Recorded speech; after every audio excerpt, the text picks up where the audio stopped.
Урад узяў на асаблівы кантроль цэнаўтварэння на мяса-малочную прадукцыю і саладосці. Каманда Александра Турчына прыйшла да высновы, што цэны на гэтыя харчы не могуць расці больш, чым на 0,33% на месяц.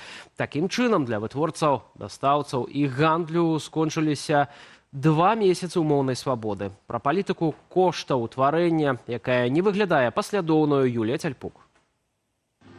Урад узяўся за інфляцыю, якая перакручыла 7% у гадавым вымярэнні. Ад сёння у жорсткі калідор загналі цэны на малочныя і мясныя харчы, на кандытарскія вырабы. Далейшее повышение цен на дадзеныя товары звыш 0,3% у месяц неабходна абгрунтаваць камісіі па пытаннях дзяржаўнага рэгулявання цэнаўтварэння пры Савеце міністраў Рэспублікі Беларусь. Паглядзім, як цэны на гэтыя харчы змяняліся ад канца сакавіка да канца траўня. У кандытарскіх вырабах вафлі падаражэлі на 3%, шакалад на 7,5%. У малочных вырабах смятана прыбавіла ў цане 2,5%, а, напрыклад, плаўлены сыр звыш 13%. І на мясной паліцы ялавічына без касцей падаражала амаль на 4%, а куры менш, чым на 1%. Урад хоча стрымаць такі, цытую, спекулятыўны і неабгрунтаваны рост коштаў. Есть попыт, прапанова, і дзе яны, значыць, сыходзяцца, там цана і з'яўляецца. За што людзі могуць купіць, за што гэтыя могуць прадаць, гэта і ёсць цэнаўтварэнне. Такой справы, як спекулятыўныя цэны, гэта з саўковага лексікона. Замест попыту і прапановы ў Беларусі пастанова нумар 713 ужо ў 7 рэдакцыях. 6-я ў сярэдзіне красавіка скараціла на 1/3 спіс харчоў, рост цэнаў на якія абмяжоўвае дзяржава. Мяса, малочныя прадукты і кандытарскія вырабы ў ім засталіся, але вытворцы атрымалі магчымасць вызначаць цэны ў залежнасці ад рэнтабельнасці. Як бачым, адно на 2 месяцы. У іх выбар стаіць, альбо покупніку зрабіць цану танней, альбо на прадпрыемстве заробак заплаціць. І вось у іх стаіць гэты выбар, паміж якім, дзе няма добрых опцый. І яны вымушаныя, спрабаваць то адно, то другое. Адказнасць уся на іх ляжыць за тое, што і цэны высокія, і за тое, што заробкі малыя. І ў гэтай сістэме гэта заўсёды будзе так. Кантралёры будуць наведвацца з правяраннямі па ўсім вытворчым ланцугу. Ад сельгас-вытворцы да раздробнага гандляра. Перш чым павысіць кошт, трэба будзе абгрунтаваць яго ў адмыслова створанай камісіі. Гэта датычыць і цэнаў на малако, сыравіну, свінняў, буйную рагатую жывёлу, што ідзе на перапрацоўку. У крамах і гандлёвых сетках надалей будуць дзеяць вызначаныя урадам надбаўкі. Юлія Цяльпук, Белсат. У Менскі Свята-Елісаветінскі манастыр прыйшлі з фінансавымі правяраннямі. Пра гэта паведамляе рэсурс «Хрысціянская візія» са спасылкаю на ўласныя крыніцы. Прычым сярод кантралёраў як сама беларуская праваслаўная царква, так і дзяржаўныя органы. Афіцыйнай інфармацыі аб правяранні установы не з'яўлялася, але мы высветлілі некаторыя падрабязнасці, працягне Антон Бяздольны.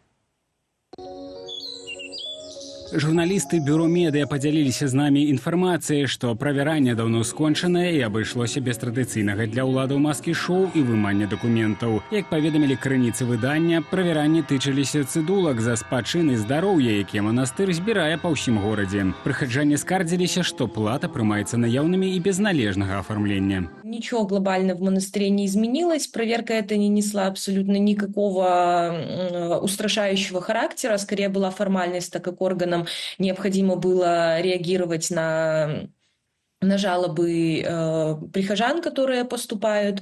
Здесь нужно понимать, что нет никаких последствий, не будет сейчас для Лемешонка, либо для Свято-Елисаветинского монастыря. Летась журналисты бюро медыа провели вялікае расследаванне таго, як манастыр праз шэрыя схемы зарабляе мільёны рублёў і сыходзіць ад падаткаў. За чвэрць стагоддзя сваёй дзейнасці Свято-Елисаветинскі манастыр, адзіны на тэрыторыі Менску, ператварыўся ў вялікі бізнес. Акрамя 12 цэркваў, ён валодае гатэлем, сотні манастырскіх і царкоўных крамаў па ўсім горадзе, кавярнямі і выдавецтвам. А яшчэ мае цэлы шэраг вытворчасцяў ад царкоўнага інвентару да сувеніраў, касметыкі ды элітных сыроў. Гэта 5-10% ад усёй дзейнасці манастыра. І наколькі мы ведаем таксама, уся сістэма ў манастыры пабудаваная такім чынам, што там правая рука не ведае, што робіць левая. Там сотні, нават тысячы людзей працаўладкаваныя тым ці іншым чынам. Таксама там выкарыстоўваецца праца тых, хто там знаходзіцца, як нібыта тыя, каму дапамагаюць. Это насельнікі,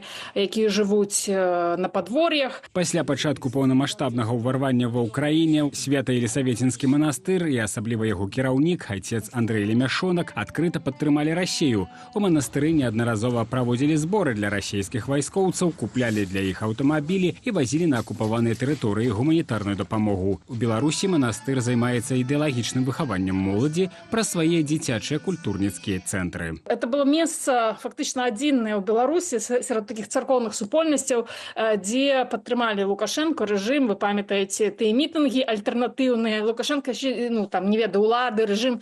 Яны не разумеюць, што колькі яны недаатрымоўваюць грошай з дзейнасці гэтага манастыра. Пры гэтым манашкі з гэтага манастыра працягваюць браць удзел у кірмашах па краінах Еўразвязу. Іх неаднаразова заўважалі ў Польшчы, Нямецчыне, Швейцарыі. У сярэдзіне траўня стала вядома, што такую кропку Свята-Елісаветінскага манастыра заўважылі на ганку царквы ў Рыме. Антон Бяздольны, Белсат.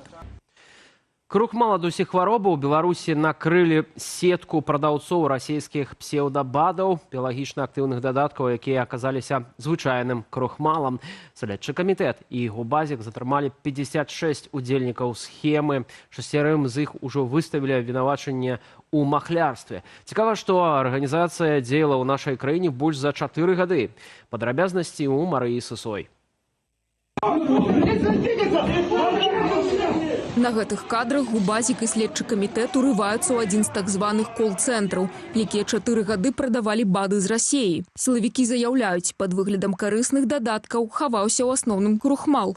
Проведенные исследования показали, что в его основе обычный крахмал. Также имелись растительные компоненты в количестве и пропорциях, не позволяющих заявлять о лечебных свойствах. Установлено не менее 8 тысяч фактов реализации гражданам Беларуси псевдолекарственной продукции в 2025 году, а за весь период это свыше 170 тысяч случаев продаж. В настоящее время устанавливаются все пострадавшие. Паводле следчых, кол-цэнтры для продажы фейкавых бадаў працавалі ў Менску, Баранавічах, Бабруйску і Барысаве. За час існавання схемы махляры атрымалі каля 23 мільёнаў беларускіх рублёў прыбытку. Галоўную мэтавую аўдыторыяй былі пажылыя людзі. Продавала пищевой концентрат, который представляли как лекарство для здоровья людям, но на самом деле никакого свойства для лечения, восстановления оно не дало. А кому продавали? Старикам. Мы знайшлі сайт з тымі самымі бадамі з алтайскага краю, што былі на відэа. На дзіва ён дагэтуль адкрываецца ў Беларусі і прапаноўвае выслаць поштай пакупніку лекі ад чаго заўгодна. Што праўда, прадаўцам не датэлефанавацца. Кошты ўражваюць 130-260 рублёў. Сабекошт, са словаў следчых, ад 1 до 3 рублёў. Прадавалі гэтак званыя бады максімальна маніпуляцыйна. Впервые в Беларуси эта квота, которая выделена Министерством здравоохранения, работан именно для того, чтобы стабилизировать работу непосредственно сосудов. Злоумышленники распространяли в интернете и печатных изданиях фиктивные рекомендации врачей, фальшивые сертификаты качества и недостоверные данные о клинических и лабораторных исследованиях. Арганізатарам злачыннага бізнесу называюць раней суджанага грамадзяніна Расіі. Дзеля маскавання выкарысталі каля 25 ІП і 10 юрыдычных асобаў. Яны арэндавалі офісы, адпраўлялі пасылкі і дапамагалі выводзіць грошы. Чаму ж так доўга не маглі выкрыць сеткі? Самі сілавікі кажуць, не было праваўжывальнай практыкі ў такіх справах. У Белполу іншае меркаванне. Это не значит, что они так долго вскрывали всю эту систему. Здесь скорее идет речь о том, что системе в этот момент захотелось перетряхнуть это направление. Едва ли система Лукашенко не знала о существовании такой компании, которая занималась этими БАДами. И на самом деле они тоже понимали, что они делают, и поэтому просто сейчас пришло время взять под контроль данное направление. Станом на сёння силовики затрымалі 56 удзельнікаў сеткі продажы і лжэбадаў. 6 абвінавачваюць паводле артыкулу 209 крымінальнага кодексу у махлярстве. Астатнія пакуль толькі падазраваныя. А медыкі зноў нагадваюць, не давярайце цудадзейным абяцанням. Если вы видите какие-то лечебные заявленные свойства на пищевом продукте либо в любом другом информационном ресурсе, пожалуйста, относитесь к нему критически.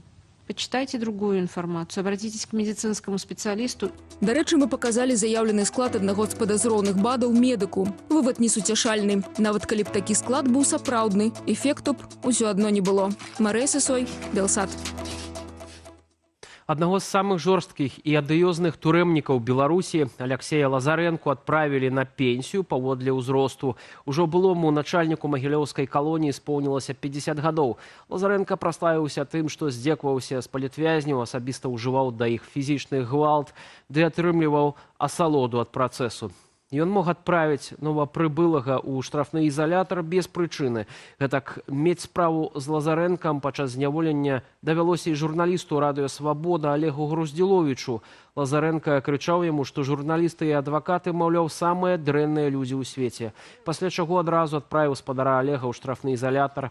Летась у магілёўскай калоніі загінуў 22-гадовы палітвязень Дмітрый Шлетгауэр. Прычыною смерці назвалі механічную асфіксію. Праваабаронцы мяркуюць, што малады чалавек, хутчэй за ўсё, засіліўся ў штрафным ізалятары, куды трапіў адразу пасля прыбыцця ў калонію. Новым начальнікам магілёўскай калоніі нумар 15 будзе Іван Ігнаценка. Паводле стану на сёння рэжым утрымлівае там 94 палітвязняў. У Беларусі тым часам працягваецца ціск на грамадзянскую прастору. Міністэрства ўнутраных справаў напярэдадні прызнала платформу Petitions BY экстрэмісцкім фармаваннем. Гэтая пастанова выклікала хвалю трывогі сярод грамадзянаў. Падпісантам петыцыяў цяпер можа пагражаць крымінальны пераслед. Ситуация с Petition BY – это продолжение усиления репрессий.